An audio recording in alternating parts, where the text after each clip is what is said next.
Assalamualaikum warahmatullahi wabarakatuh. Pada kesempatan kali ini, kami dari kelompok 5 akan mempresentasikan PPT kami dengan materi biaya tenaga kerja.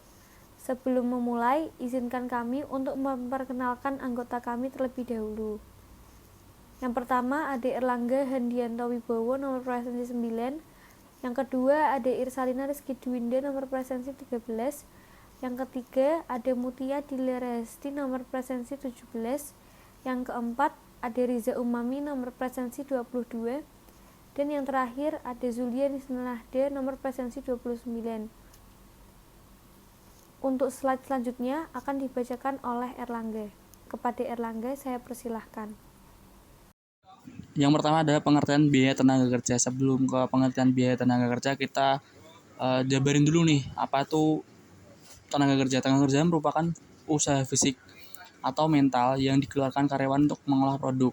Nah, lalu biaya tenaga kerja itu adalah harga yang dibebankan untuk penggunaan tenaga kerja manusia. Jadi, ketika kalian melakukan sesuatu untuk akan menghasilkan produk atau kalian mengeluarkan fisik untuk bekerja, itu namanya adalah biaya tenaga kerja, harga yang dibebankan untuk kalian gitu. Lalu ada penggolongan menurut fungsi pokok dalam organisasi perusahaan. Yang ada biaya tenaga kerja produksi itu meliputi yang pertama ada gaji karyawan pabrik, biaya kesejahteraan karyawan pabrik, upah lembur karyawan pabrik, upah mandor pabrik, dan gaji manajer pabrik. Yang B ada biaya tenaga kerja pemasaran, itu meliputi upah karyawan pemasaran, biaya kesejahteraan karyawan pemasaran, biaya komisi pramuniaga, gaji manajer pemasaran. Lalu ada yang C, ada biaya tenaga kerja administrasi dan umum. Itu meliputi apa aja sih? Yaitu gaji karyawan bagian akuntansi, gaji karyawan bagian personalia, gaji karyawan bagian sekretariat, biaya kesejahteraan karyawan bagian akuntansi, lalu ada biaya kesejahteraan karyawan bagian personalia, dan yang terakhir ada biaya kesejahteraan karyawan bagian sekretariatan. Gitu. Lalu selanjutnya ada penggolongan menurut kegiatan departemen-departemen dalam perusahaan. Yang pertama ada departemen produksi, yaitu suatu perusahaan kertas terdiri dari 3 departemen. Ada bagian pulp, pulpen, bagian kertas, dan bagian penyempurnaan. Lalu ada departemen-departemen non-produksi dapat dikelompokkan menjadi yang pertama ada biaya tenaga kerja bagian akuntansi, lalu ada biaya tenaga kerja bagian personalia, dan lain sebagainya. Halo, perkenalkan nama saya Irsalina Rizky Dwinda dari kelas AK2A presensi 13. Di sini saya akan melanjutkan PPT di atas pada slide kelima sampai slide ke-7. Berikut untuk penjelasan slide kelima, penggolongan menurut jenis pekerjaannya. Misalnya dalam suatu departemen produksi, tenaga kerja digolongkan sebagai berikut. Operator upah operator, mandor upah mandor, dan penyelia atau superintendensi upah penyelia. Penggolongan biaya tenaga kerja semacam ini digunakan sebagai dasar penetapan diferensi upah standar kerja.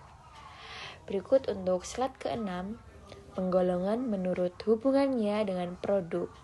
Upah tenaga kerja langsung diperlukan sebagai biaya tenaga kerja langsung dan diperhitungkan langsung sebagai unsur biaya produksi. Upah tenaga kerja tidak langsung ini disebut biaya tenaga kerja tak langsung dan merupakan unsur biaya overhead pabrik. Berikut untuk slide ke-7, akuntansi biaya tenaga kerja.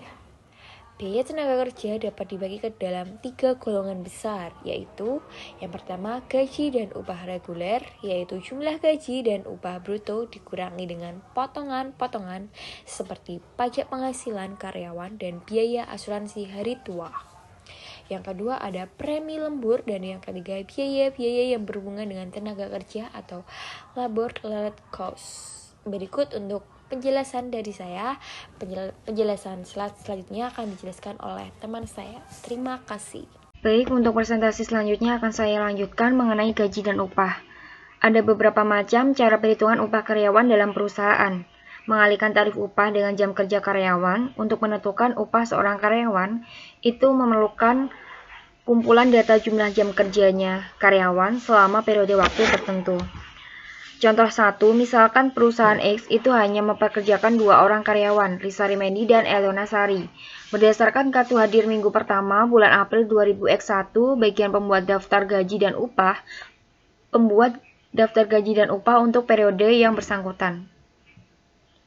Menurut kartu hadir, karyawan Rizari Mendi bekerja selama seminggu sebanyak 40 jam dengan upah per jam itu Rp1.000, sedangkan karyawan Elona Sari selama periode yang sama bekerja 40 jam dengan tarif upah sebesar Rp750 per jam. Menurut kartu jam kerja, penggunaan jam hadir masing-masing karyawan tersebut disajikan dalam gambar berikut. Penggunaan waktu kerja untuk pesanan 103 Rizari Mendi itu 15 jam, Elona Sari 20 jam. Untuk pesanan 188 Rizari Mendi 20 jam, Elona Sari 10 jam. Untuk menunggu persiapan pekerjaan Rizari Mendi 5 jam, Elona Sari 10 jam. Jadi total yang didapat oleh Rizari Mendi 40 jam, Elona Sari 40 jam. Upah yang harus dibayar oleh Rizari Mendi 40.000 diperoleh dari total jam kerja Rizari Mendi 40 jam dikalikan tarif per jam Rizari Mendi 1.000. 40 dikali 1.000 sehingga dihasilkan upah yang harus dibayarkan kepada Rizari Mendi Rp40.000. Untuk Elona Sari caranya juga sama. Total jam kerja Elona Sari 40 jam dikalikan dengan tarif upah per jam Elona Sari 750 per jam. 40 dikali 750 sehingga dihasilkan Rp30.000. Distribusi biaya tenaga kerja langsung. Distribusi biaya tenaga kerja langsung dibebankan sebagai biaya tenaga kerja langsung untuk pesanan 103 Rizari Mendi 15.000, Elona Sari 15.000. Hal ini diperoleh dari jam kerja Rizari Mendi itu 15 jam dikalikan dengan tarif per jamnya Rizari Mendi itu 1.000. Jadi 15 dikali 1.000. Untuk Elona Sari juga sama. Jadi jam kerjanya Elona Sari dikalikan dengan tarif upah per jamnya Elona Sari. Jam kerja Elona Sari itu 20 jam dikalikan dengan 750 sehingga diperoleh 15.000. Untuk pesanan 188 Rizari Mendi 20.000, Elona Sari 7.500.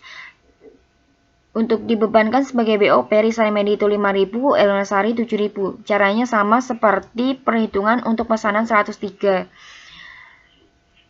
Lalu untuk jumlah upah minggu pertama bulan April itu diperoleh 40.000, yaitu 15.000 ditambah 20.000 ditambah 5.000 untuk Rizari Mendi. Untuk Elona Sari 15.000 ditambah 7.500 ditambah 7.500 sehingga dihasilkan 30.000.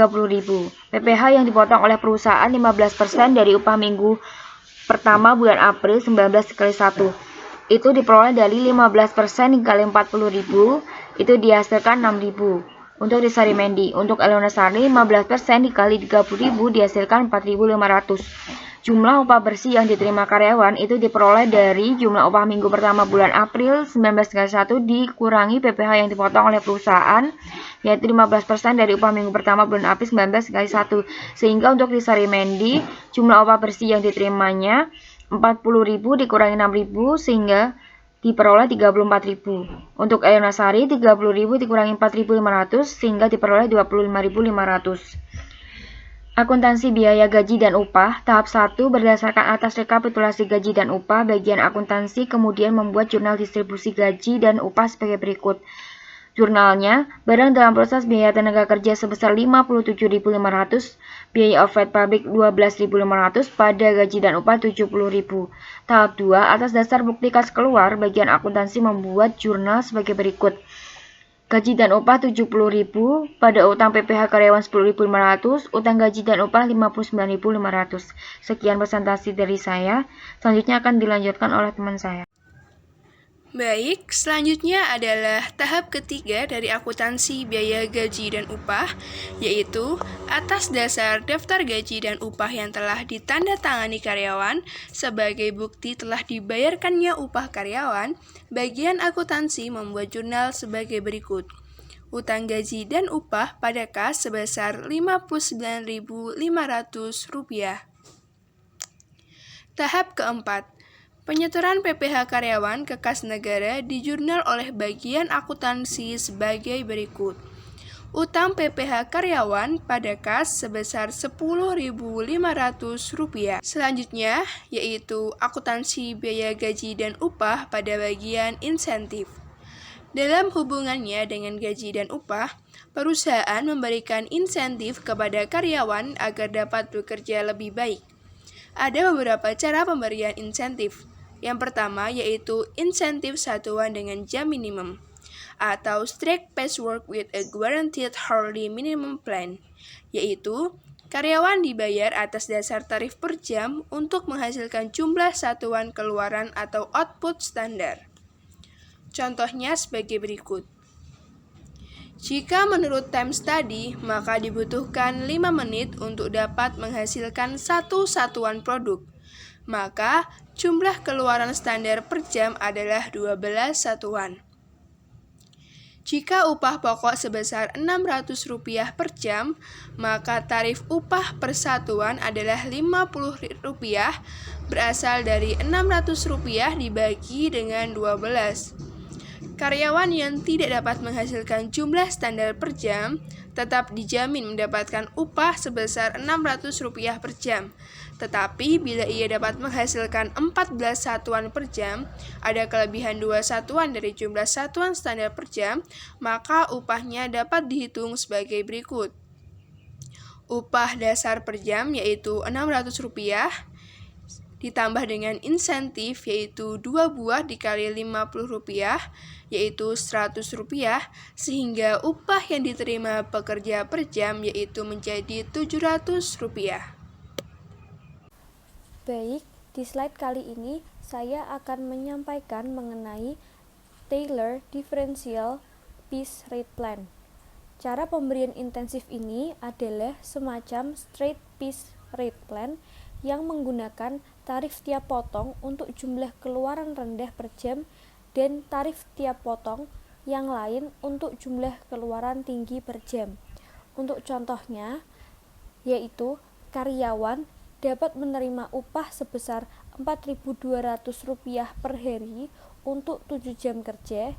Misalkan, rata-rata seorang karyawan dapat menghasilkan 12 satuan per jam, sehingga upahnya per satuan yaitu Rp50 upah per hari dibagi dengan jumlah yang dihasilkan per hari yaitu sebesar Rp4.200 dibagi 12 dikali 7.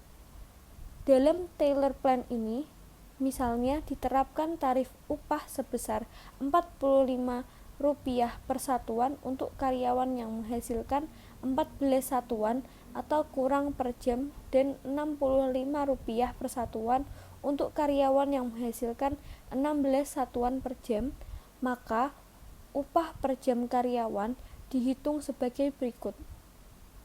Rp65 dikali dengan 16 sama dengan Rp1.040 per jam.